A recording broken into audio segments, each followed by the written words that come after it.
A crucial rule in wartime tank manufacturing is to begin designing the next model right after completing a new one. During World War II, the United States followed this practice. The nation started with light tanks and rapidly improved its medium tanks. By frequently updating their designs, America matched other leading tank producers by the year 1942. The T20 Medium Tank was intended to be the next major step, featuring a completely new design.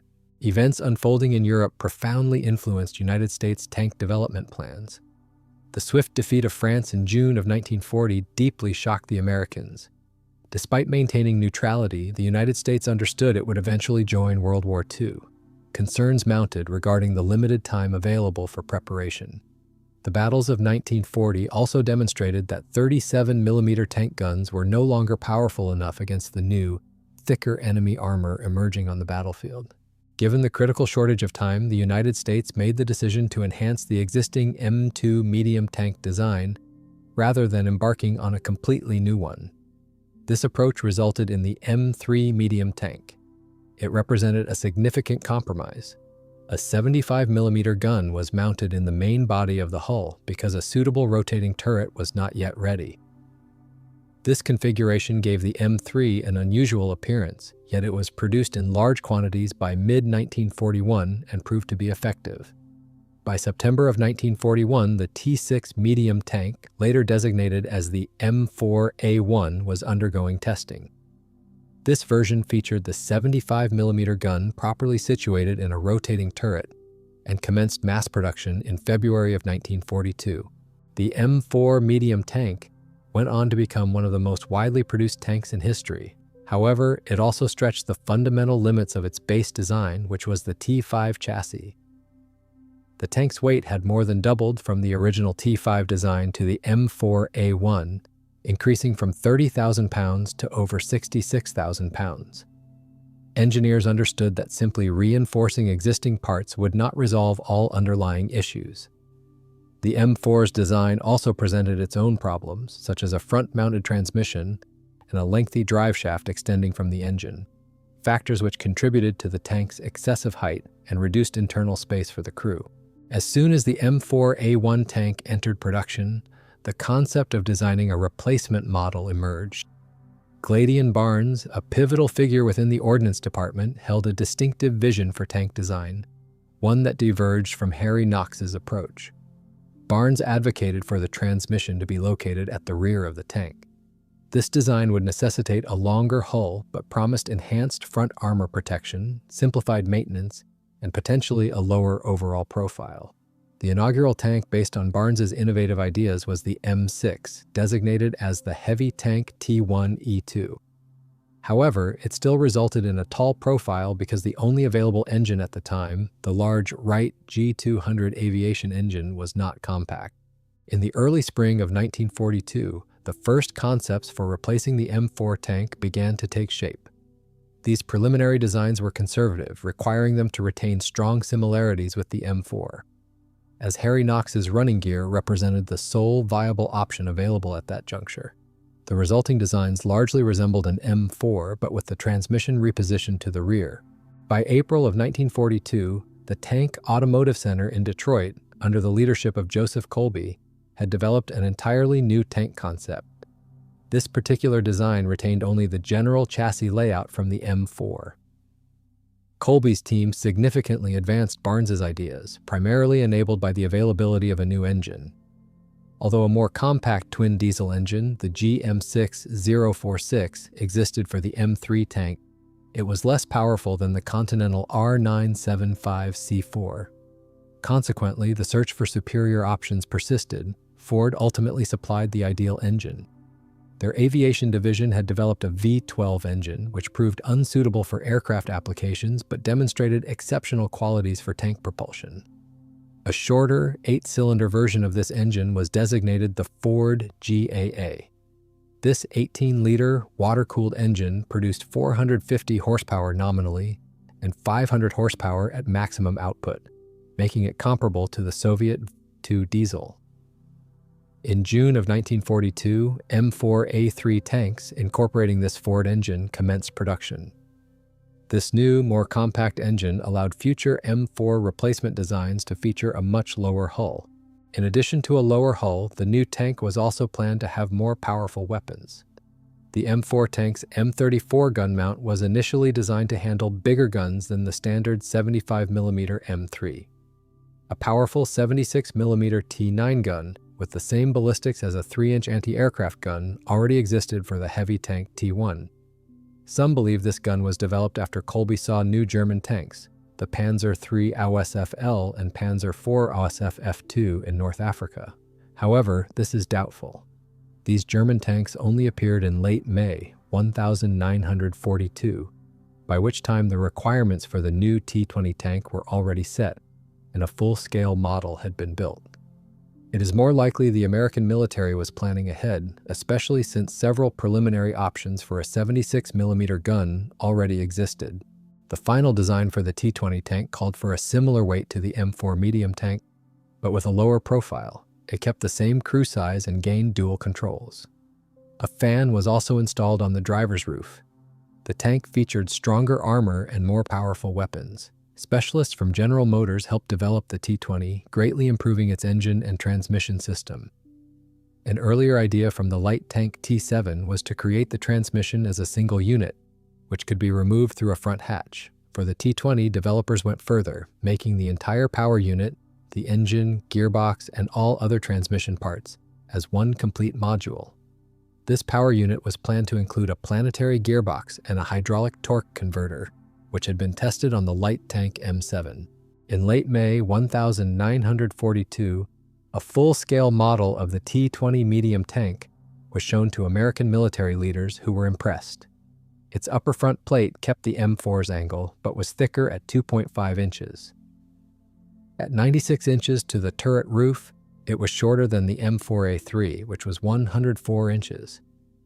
The turret front was 3.5 inches thick and housed a 76mm gun.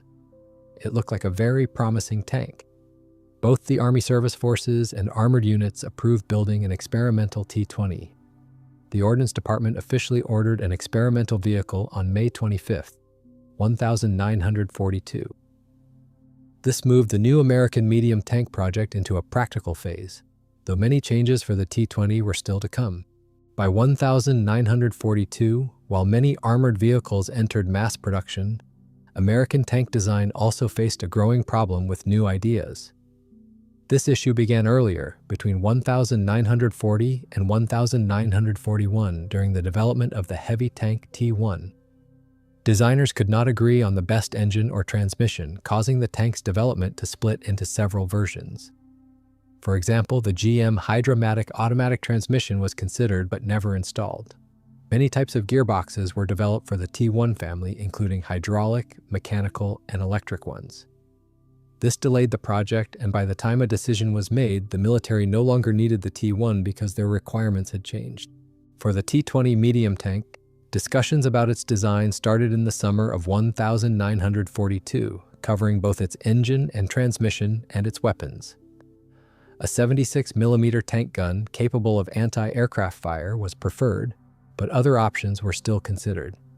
Consequently, on August 26, 1942, the Ordnance Committee recommended building 3 experimental tanks, the T20, T20E1, and T20E2.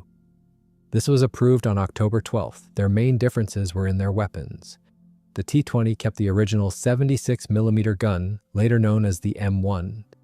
The T20E2 received a different 76mm M7 gun, originally made for the M10 tank destroyer.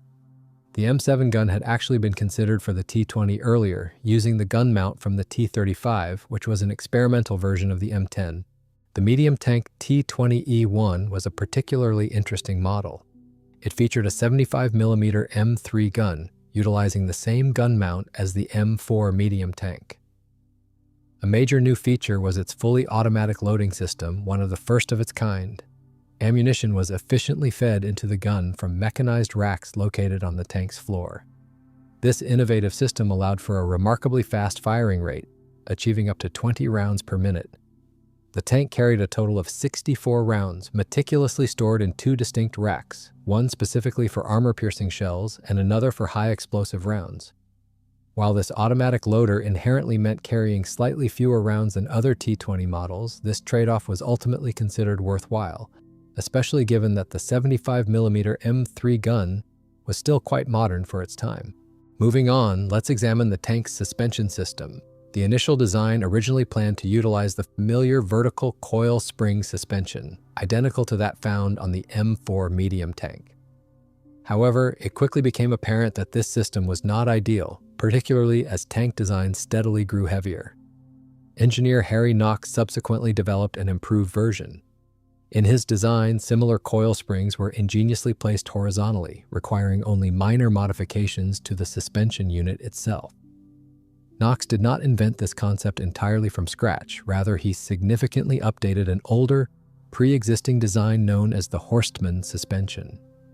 He successfully patented his invention, though the rights to it were ultimately transferred to the government. The relentless search for even better suspension continued.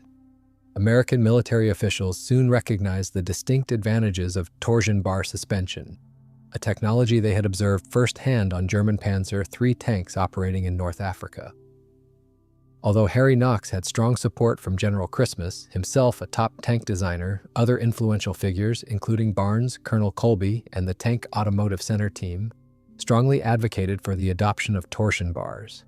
Following extensive testing of various suspension types conducted in Detroit, torsion bar suspension definitively proved to be the superior choice.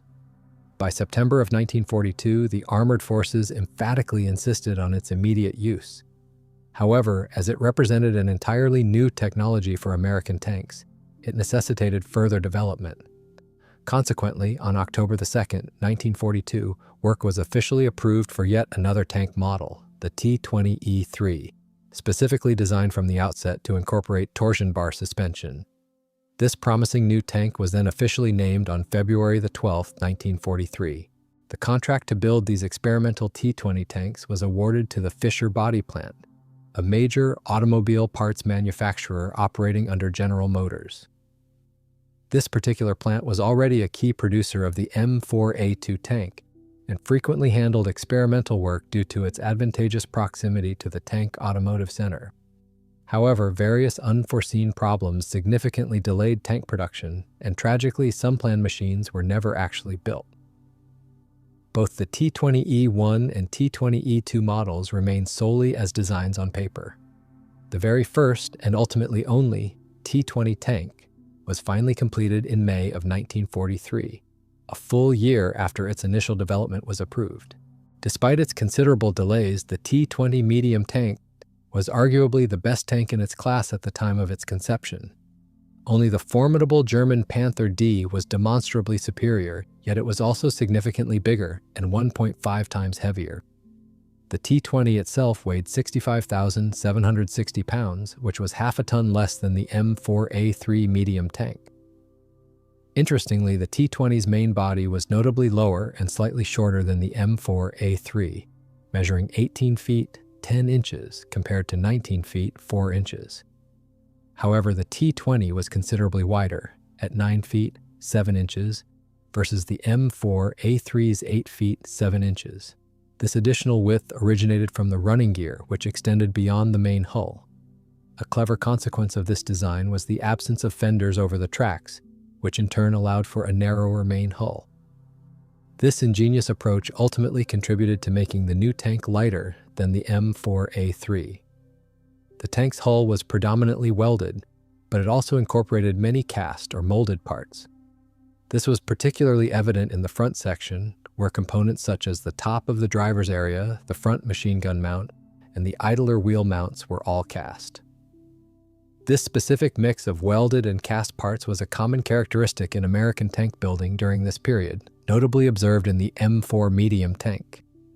From 1942 to 1943, finally, a noticeable exhaust vent cover was thoughtfully placed on the roof of the driver's area, situated precisely between the driver's and assistant's hatches. The engine and transmission area of the tank featured a unique design. Its roof was made of several hinged panels, significantly easing access to the parts inside. As planned, the engine, gearbox, and differential were combined into a single, unified unit.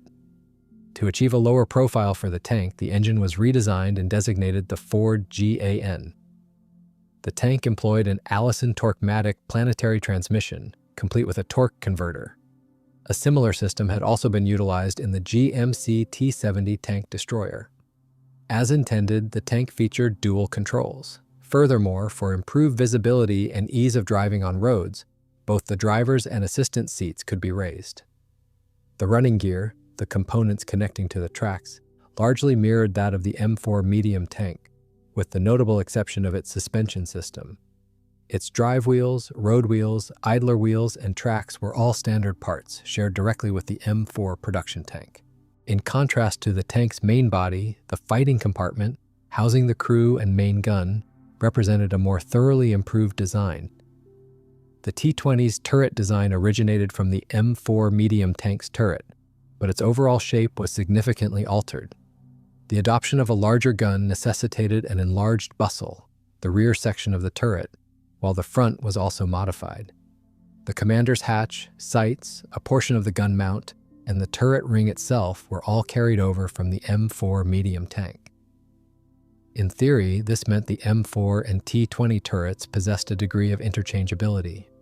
The floor was still present, though it was not a solid structure as found in the M4. Additionally, the loader was provided with a split hatch. Following approval, the first tank, designated USA 30104-302, was dispatched to the General Motors test site in Milford, Michigan. There, it traversed 298 difficult miles. It proved faster than the M4A3 medium tank, achieving a speed of 35 miles per hour, a near record for medium tanks at the time. However, its reliability emerged as a major problem. Numerous transmission issues plagued the prototype, including breakdowns, oil leaks, overheating, and brake failures. The engine cooling system proved insufficient, with cooling fans frequently breaking down. The tank was simply not ready for rigorous testing. It required 385 hours of repairs before it could manage to travel merely another 62 miles on the test track. By February of 1944, when it finally reached Aberdeen Proving Ground, the Ordnance Department had already lost interest in the project. The second prototype, the T20E3 medium tank, was completed by July 1st, 1943. This particular tank, designated USA 30104-303, was considerably heavier, weighing 67,510 pounds, a direct consequence of its torsion bar suspension system. Its design incorporated lessons learned from various sources, including the T34, KV1, and GMC T70 tanks. It featured 6 road wheels per side, similar in size to those on the GMC T70, but with a slightly modified design. The tracks themselves were similar but noticeably wider, measuring 18 inches. Both the idler wheel and return rollers had also been revised.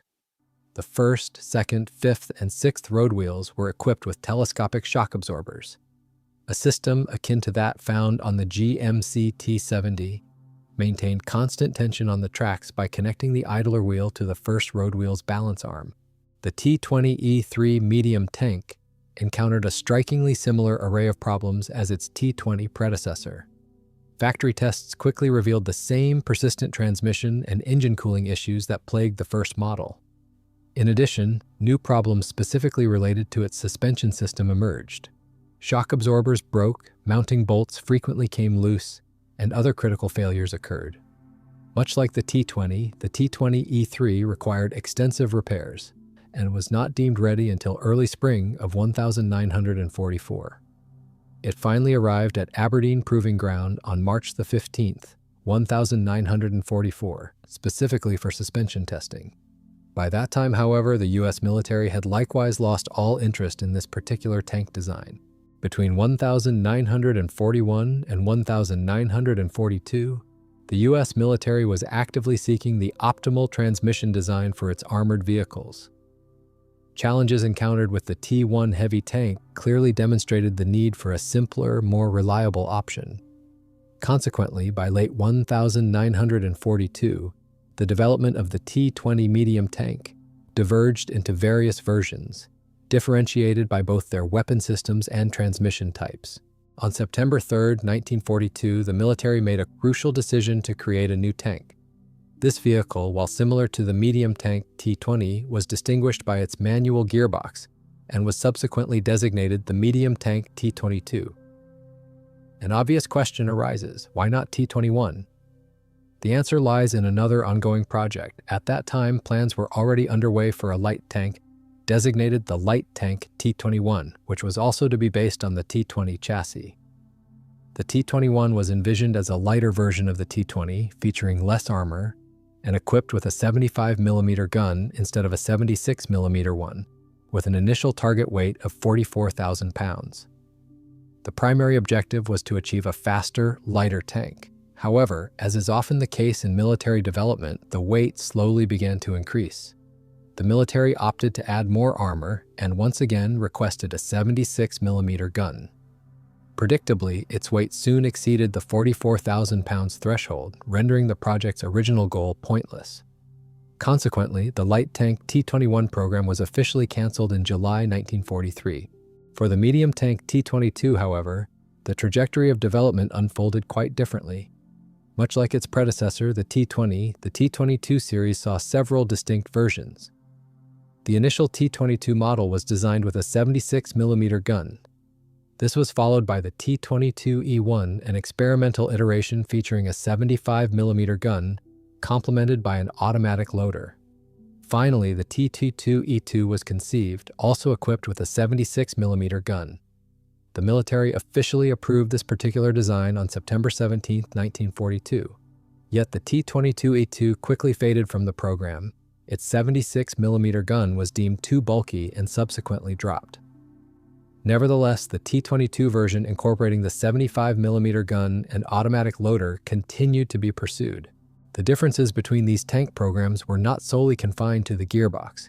They also extended to the manufacturing process and the companies involved. In a departure from the T20, Chrysler Corporation took on the production of the T22 at their Detroit tank arsenal. This manufacturing choice inherently influenced the tank's eventual appearance. Interestingly, both of the early T22 tanks, which were constructed in May 1943, bore a striking resemblance to the T20. This meant that both tanks were initially fitted with turrets housing 76mm guns.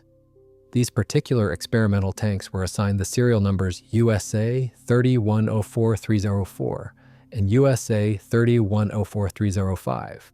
While the T22's main body and wheels remained almost identical to those of the T20, there were still several clear visual cues that allowed for easy differentiation between the two. Firstly, its side skirts presented a very distinct appearance, featuring unique patterns. Secondly, the spare parts boxes mounted on its fenders exhibited a different design. Furthermore, the T22 incorporated mounts for spare tracks positioned on the front of its body.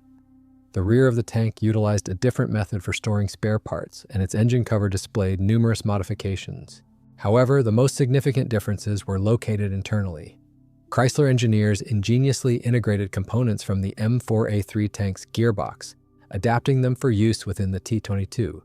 This meant the T22 featured a Ford GAN engine, a 5-speed gearbox, and a differential, all combined into a cohesive unit.